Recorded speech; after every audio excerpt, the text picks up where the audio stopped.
If you were to start an airline today, what airlines would you look to for inspiration? Who would you want to copy? You might say Emirates, Singapore, Turkish Airlines, prestigious, premium, profitable carriers. You might even say Ryanair if you wanted the cash but not the glitz and the glamour. One airline I'll bet you probably wouldn't try to copy is Air India. In fact, if Air India did come to mind, I'd be worried about you. Through the past 2 to 3 decades, Air India has been one of the single greatest financial disasters in the history of airlines. They lost money for 14 years straight and accumulated over $8 billion in debt. If they were a private enterprise, they would have closed up shop long ago. Pan Am, considered one of the world's biggest airline bankruptcies, went bust with around $2.7 billion in debt, equivalent to around $6.2 billion in today's dollars. When TWA was absorbed by American Airlines, they had about $3.5 billion in debt, equivalent to around $6.1 billion today. The quick and dirty math shows that Air India had almost 60% more debt than those guys with around the same number of planes, which is insane. For most enterprises, this would be an unrestructurable, unrecoverable amount of debt.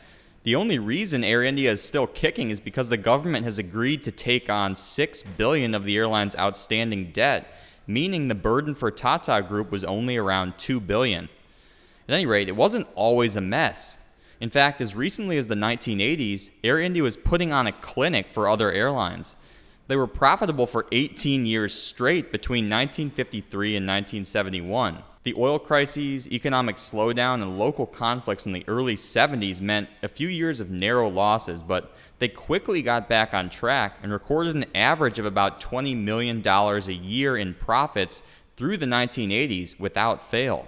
However, you'll recall from part 2 of this series that their financial metrics only told part of the story. After the airline's founder, Mr. J.R.D. Tata, was removed from his post as chairman in 1978, the culture at the airline started changing.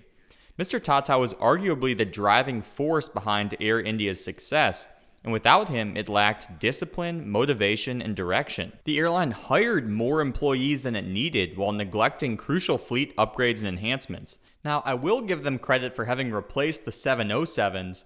By the end of 1986, they had been entirely replaced by brand new Airbus A300s and A310s, but total capacity was stagnant, and the flagship 747s were beginning to show their age. Come 1987, Air India had 17,000 employees and only 20 planes, with half of those planes being over 15 years old. As a point of comparison, Singapore Airlines operated twice the number of planes as Air India with half as many employees. Travel agents were reluctant to recommend Air India's business class or even its once celebrated first class because one European passenger publication had recently named it one of the world's 10 worst carriers. The airline's image and branding was viewed as increasingly ethnic and no longer appealed to the Western traveler. This was very concerning to the new Prime Minister of India, Mr. Rajiv Gandhi.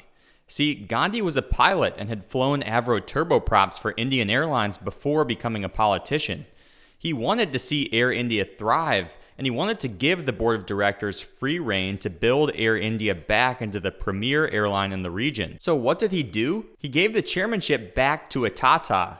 This time, Mr. Ratan Tata, the nephew of J.R.D. Tata, and the successor to J.R.D. at the Tata Sons empire. Now remember, J. Tata was getting pretty old at this point, so even though he had been on the boards of Air India and Indian Airlines since 1980, his involvement had been dwindling. He stepped down from the boards as his nephew Ratan was appointed chairman in 1986. Gandhi, Tata, and his civil aviation minister, Mr. Jagdish Titler, assembled a young, dynamic board of directors with plenty of good candidates to replace the aging Captain Dhruba Bose, who was set to retire as Air India's managing director in 1987. The problem was, there were too many good candidates and no one could agree on who to make the next managing director of the airline.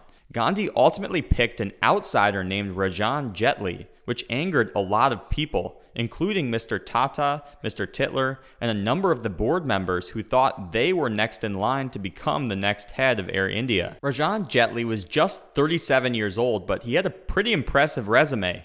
He grew up selling cigarettes in rural India, traveling 25 days a month, cooking his own food, and basically living out of a suitcase.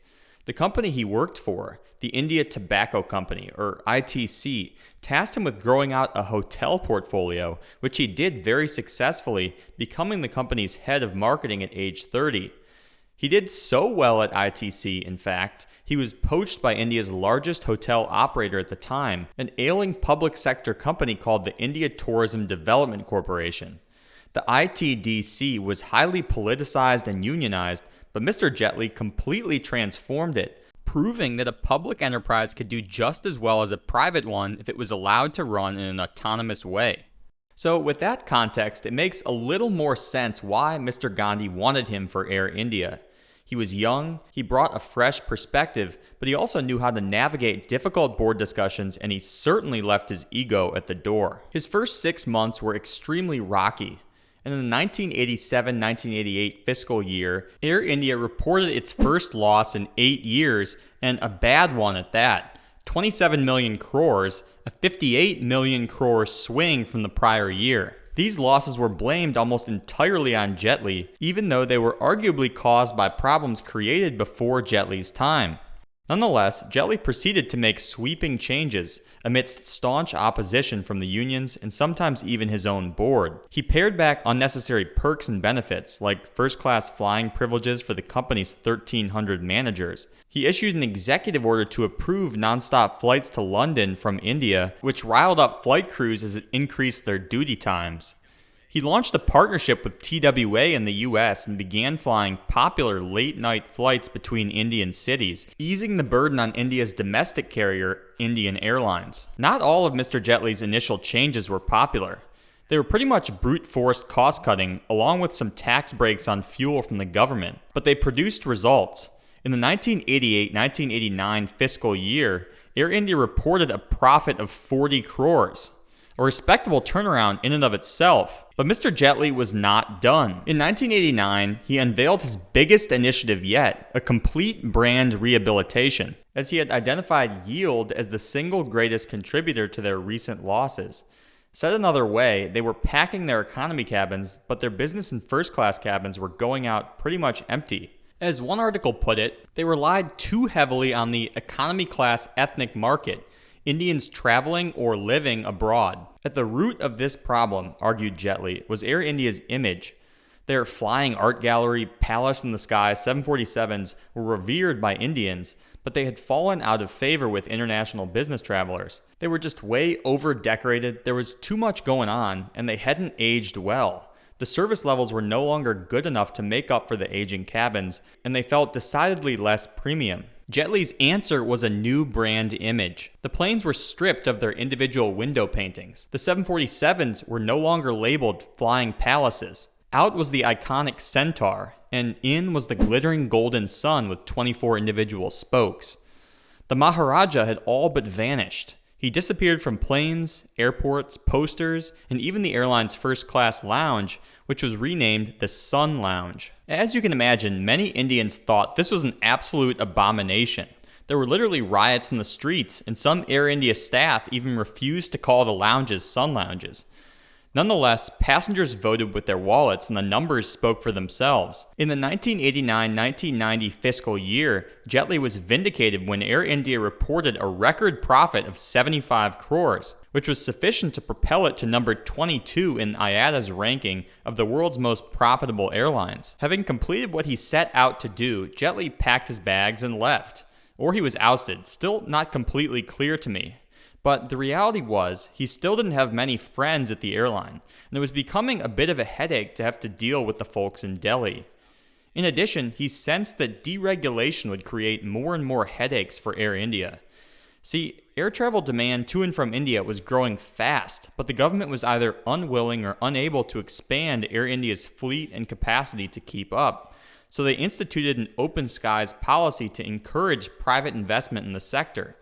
Ultimately, this policy would give rise to Jet Airways, Modi Luft, and others. But I'm getting ahead of myself. When Rajan Jetley left, he was temporarily replaced by Finance Director Subhash Gupta, then by a man named Yogesh Chandra Devishwar.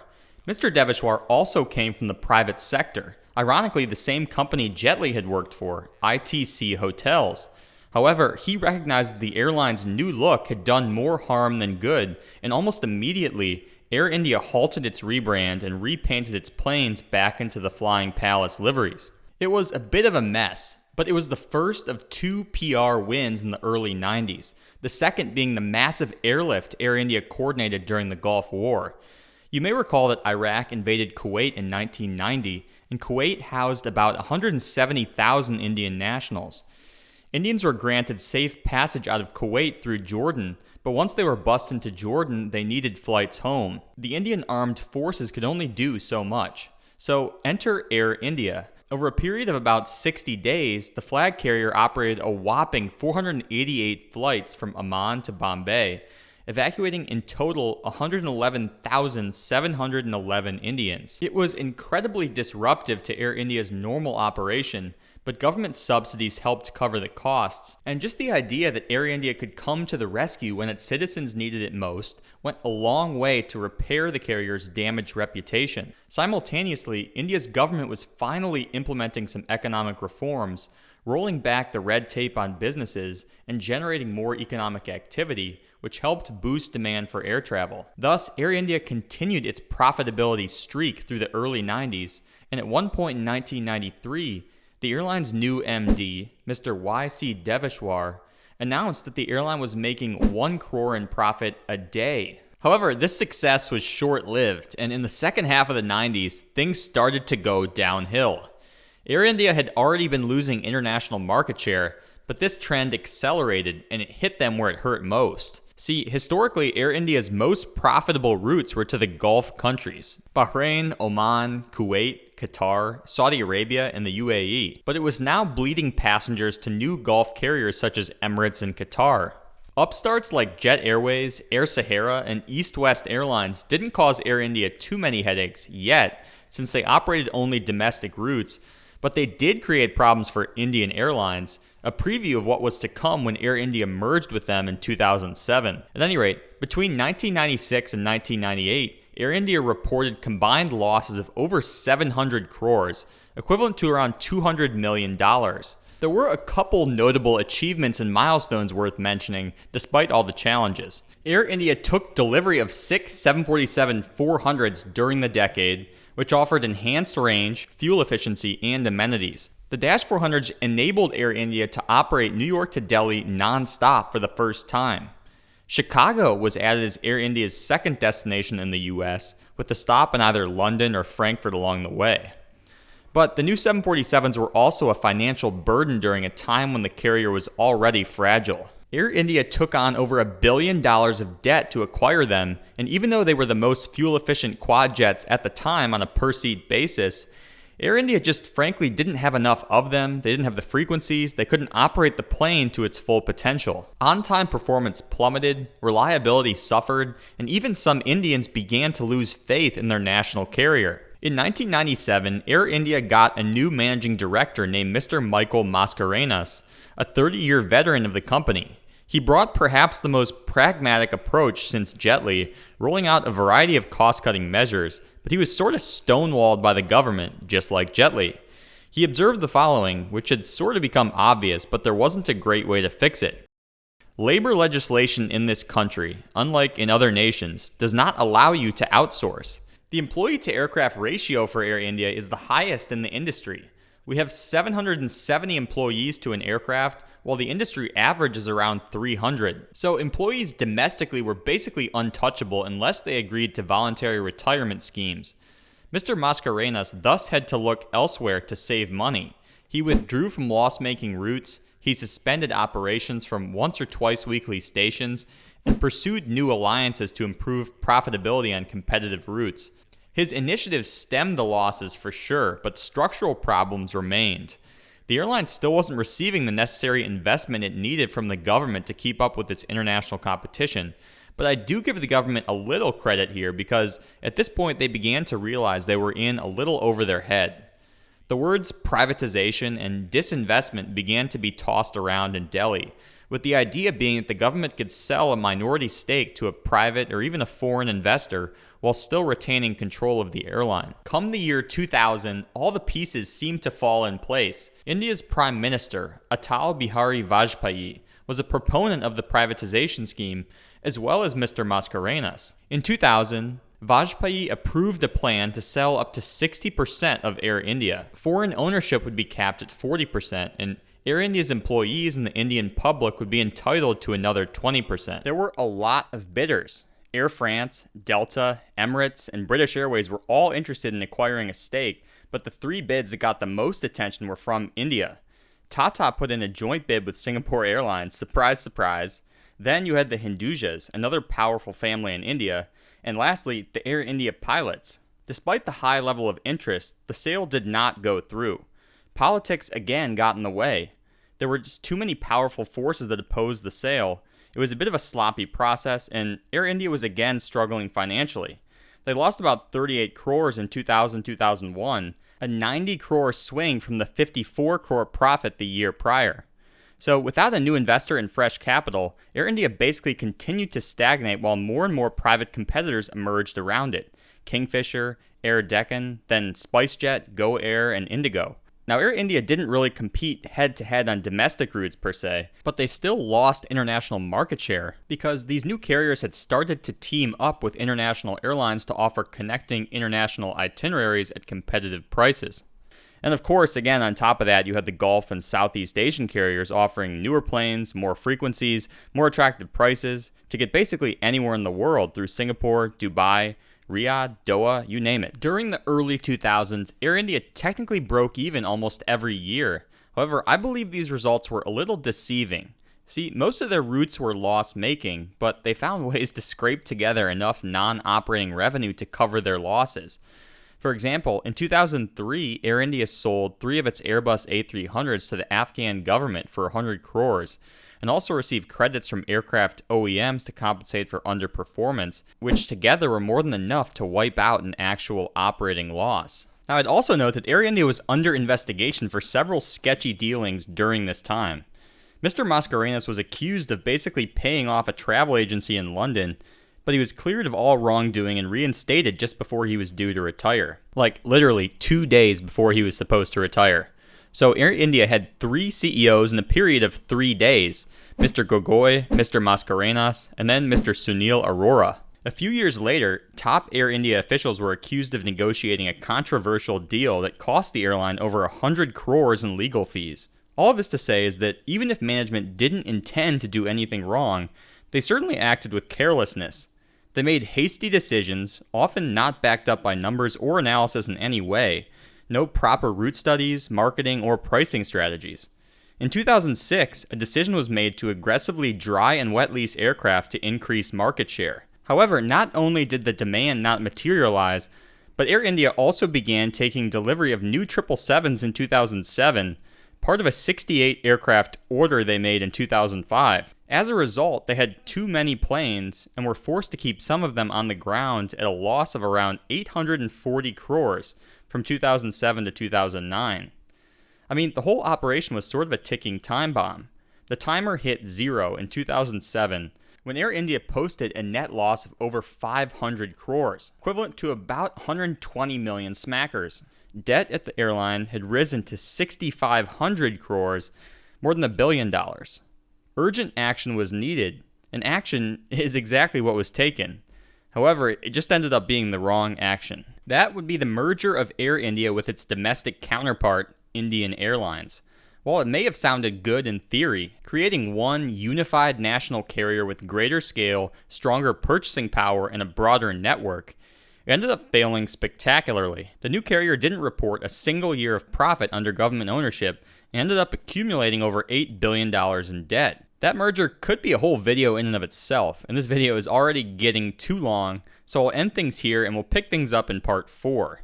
Thanks for joining me today. Hope you learned something, and I wish you the safest and happiest of travels wherever your journeys may take you. So long.